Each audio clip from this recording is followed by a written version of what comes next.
Karena aku juga di sini fisik ya, karena awalnya waktu pertama kali masih ketemu casting segala macam, posisi badanku itu waktu lagi bulking, jadi lumayan waktu itu beratku lagi 80, jadi lumayan agak tebal. Terus di skenario banyak banget penjelasan bahwa aku harus banyak buka baju, dan badannya harus lean, harus kering, jadi bahas sama tim penyutradaraan juga, sampai sama Bang Dian Sidik terutama yang paling ngebantu banget ngasihin pola makan, terus bahkan aku untuk cutting, nama prosesnya cutting dari bulking jadi cutting itu aku intermittent. Jadi perjuanganku adalah aku cuma makan dari jam 12 siang sampai jam 7 malam. Dan karena energinya otomatis kurang, jadi yang harus aku lakuin adalah aku harus tambahin energi, yaitu minum kopi gitu. Tapi gula soalnya nggak boleh masuk gitu. Jadi emang perubahan fisiknya dari aku lumayan bulking, aku harus cutting dalam waktu yang lumayan singkat, dan itu secara natural ya, nggak ada minum obat pengurus atau apa segala macam, dan harus maintain ototnya juga gitu. Jadi kalau seumpama aku selesai jam 10 malam, ada jeda, ada waktu masih aku pakai ke gym sekitar 40 menit lah biar pumping tetapnya. Jadi emang dijaga ototnya sih yang paling. Turun berapa kilo dengan program itu? Oh, bisa 5 hampir 6 kilo dalam waktu hampir 2 bulan. 2 bulan. Oke, the day kita reading dibahas badan harus gimana, besoknya aku langsung start. Makanya Bang Dian Sidik sama dan juga terutama dari tim produksi ya, itu enak banget nge-treat kita, apa yang kita request semua dikasih. Kita nasi merah, protein, bahkan kayak kandungan apapun yang kita butuhin kayak ayam bakar, tempe, telur, itu semua disediain sih. Itu kapan jadi mulai programnya sampai syutingnya? Kita syuting November 16 kalau nggak salah, jadi mungkin Oktober lah udah mulai aku langsung cutting gitu. Sekarang udah balik lagi atau gimana?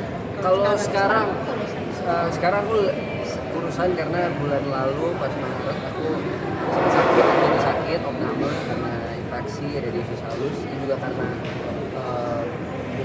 terlalu strict, terlalu bersih, kadang juga nggak baik ya makanannya. Jadi yang aku lakuin kemarin terlalu banyak kopi, itu salahnya. Jadi, tapi aku benar-benar nggak makan gorengan, nggak makan yang pedes-pedes, aku nggak makan yang manis-manis banget kayak donat yang terus gula-gula, itu aku nggak makan. Tapi pelan-pelan sekarang karena ada project juga harus selalu maintain gitu. Kalau kamu sendiri ada perubahan gaya hidup nggak? Aduh, kalau aku pribadi nggak ada sih, karena Ayas nggak gimana-gimana. Cuma yang berat lebih itu ke bahasa ya, logat ya. logat Sunda. Dan kayak apa ya, dari dulu tuh selalu kayak penasaran gimana ya kalau gue tiba-tiba syuting logatnya Sunda, kayak look gue kayak gini, terus kayak syuting logatnya Sunda gitu. Terus udah tahu tiba-tiba beneran kejadian di series Gantung-Gantung Genteng ini. Tapi untungnya karena ayah aku juga orang Sunda, jadi kayak latihan di rumah gitu. Terus awal dapet skrip juga aku bedah banget, banyak banget yang aku ganti-ganti juga sesuai dengan bahasa aku. Terus gimana caranya ngenakin logatnya gitu. Cuman untungnya dari tim penyutradaraan juga dan produser itu ngingetin kalau Ayas logatnya jangan terlalu Sunda banget ya gitu. Jadi yang penting ada warnanya, cuman mereka minta kayak jangan terlalu Sunda banget gitu. Jadi mereka tetap kayak balance lah, ada Jakartanya, ada Sundanya gitu. Tapi setelah syuting masih ke bawah nggak gitu logat? Setelah syuting sempet ke bawah, apalagi sebelum mulai syuting. Kayak orang rumah tuh pada kaget, kenapa tiba-tiba aku logatnya Sunda, tiba-tiba kayak Sunda banget gitu. Ngomongnya kayak halus gitu Tiba-tiba kan. halus banget ya ngomongnya ya. Karena biasanya aku kayak wah gitu, tiba-tiba kayak nggak mau makan itu gitu, kayak gitu-gitu. Jadi mereka sempat kaget juga karena sempat ke bawah, tapi memang aku biasain sih. Jadi pas proses syuting akunya juga udah nggak kaget. Sedikit tambahan ya, dia emang orangnya totalitas banget. Kalau kan biasanya skenario turun, aku bahas-bahas dikit lah. Oh, yang ini gak enak nih, udah. Karena kalau dibahas yang ini tapi udah oke, aku lebih ke nurut aja ya.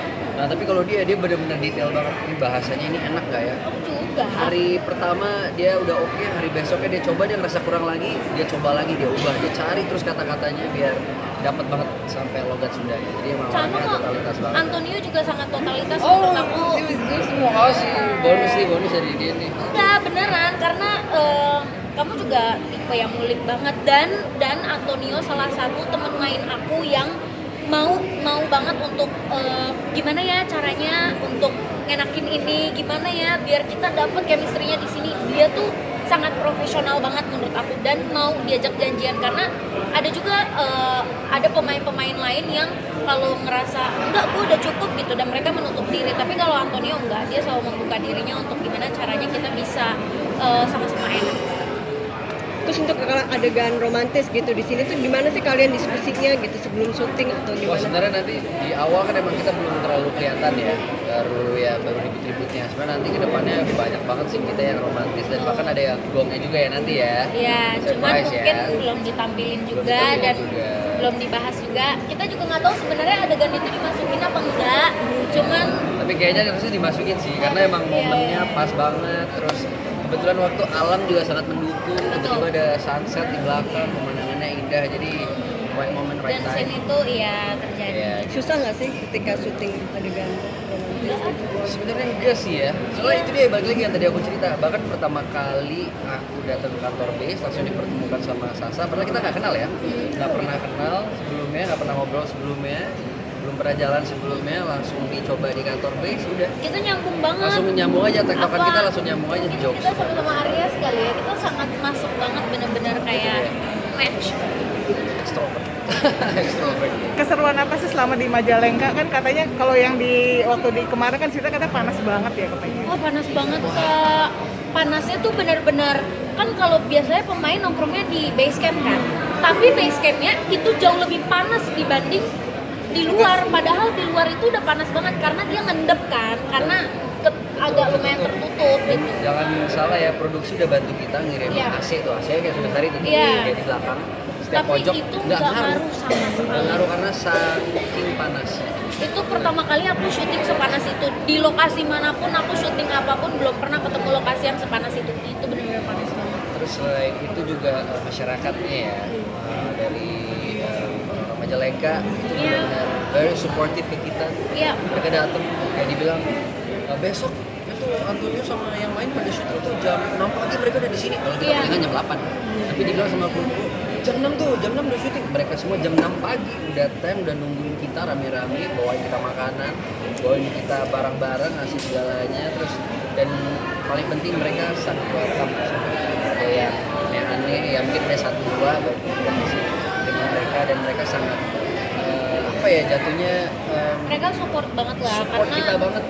mereka seneng kita syuting di situ juga dan mungkin itu bagian dari hiburan untuk mereka juga dan kali ya. tentunya kita berharap bisa mempromosikan Iya betul. mereka juga sih. Makanan apa yang khas Majalengka yang kalian Aku suka? sempet coba namanya pencokatel atau apa gitu, aku lupa pencokatel atau pencokatel dan enak banget karena emang aku basically suka makanan Sunda. Kalau aku nggak sempet coba karena harus jaga maintain Iya. makanan. Jadi yang aku pesen cuma sampai bosen banget tuh. Mungkin orang produksi udah bosen banget ayam bakar, telur, tempe deh. Iya. Gitu Nggak aja. nyobain tadi sebutin durian tuh beneran dikasih durian apa? Kita sempet ngeduren di sana. Oh ngeduren, tapi ya karena aku bukan pecinta durian, emang banyak masyarakat yang ngirimin durian waktu itu. Tapi aku bagiin ke kru, ke pemain yang suka sama durian. Ini jadi pengalaman baru nggak syuting ditonton satu kampung buat kalian berdua. Biasanya kayaknya nggak sebanyak itu. Kalau ditonton sih klasik Tonton sih udah biasa sih. Cuma nggak, kalau pengalamannya sih lebih ke kegiatannya ya. Iya. Yang terutama kita datang ke kampung tersebut, kita menjadi mereka dan kita kerja di pabrik dan membuat genteng. Ya itu sih pengalaman kita. Kalau hujan ya kita harus hujan-hujanan. Kalau kita panas ya kita harus panas-panasan. Jadi ya kita menjadi mereka aja. Itu pengalaman. Oke. Riset seperti apa sih yang kalian lakukan untuk memerankan tokoh Jody dan Ayas? Ya sebenarnya kalau aku jujur riset yang bagaimana detail banget tuh enggak, karena emang dari Liz juga minta aku udah jadi diriku sendiri aja, dimana orangnya sompral, banyak ngomong, jawab terus, anak orang kaya yang manja, Inggris seperti itu. Ya risetnya lebih ke itu sih, untungnya diberikan waktu untuk workshop jadi kulit, jadi bikin bikin genteng dan segala macam dan bahkan menjadi masyarakat di sana. Itu sih mungkin kasih waktu ya cukup sih. Ya, kalau aku pribadi sih lebih kayak cari tahu gimana sih Ayas tuh kalau misalkan ada di kehidupan nyata, kira-kira dia suka makan apa ya, kira-kira kegiatan dia sehari-hari apa ya, kira-kira tontonan apa ya yang dia suka dan gimana caranya bisa ngebalance antara dia yang galak banget sama dia yang bisa jadi orang yang penyayang banget itu sih, dan care sama adik-adiknya. Dan kebetulan aku aslinya emang suka banget sama anak kecil, jadi ketika ketemu sama adik-adik aku di series Ganteng-Ganteng Genteng ini klop banget, apalagi sama yang cewek gitu. Itu seru banget bikin TikTok apa segala macam gitu sih. Cuman kalau riset lebih ngebedah skenario aja. Kan banyak netizen memuji chemistry kalian, tanggapannya seperti apa sih? Wah, tentunya kita senang ya. Kita awalnya si brandingan iseng-iseng, apa Tom Daya atau Molly Berjaya kan. Iya. Dan kan lumayan direspon sama netizen. Jadi ya udahlah, kita jokes kita Tom Daya versi kearifan lokal gitu. Itu sebenarnya lebih ke ide Antonio sih, karena dia pinter banget membuat konten-konten itu ya, terus menciptakan ide-ide yang cemerlang. Jadi aku ngikutin Antonio aja kalau ada ide-ide kayak gitu. Ya semoga lah ya netizen sama. Katanya mau pawai ya? Iya, habis ini kamu pawai. Iya, mau pawai. Iya, makanya langsung kita pawai keliling, nanti videoin kita deh. Keliling Jakarta. Oh, enggak dong. Nggak sampai ke Capek dong. Blok M aja. Kita angkat genteng soalnya. Foto dulu ya. Promo dulu ya. Oke. Jangan lupa saksikan video original series Ganteng-ganteng genteng, kontes otot paling viral tayang tanggal 24 April. hanya di video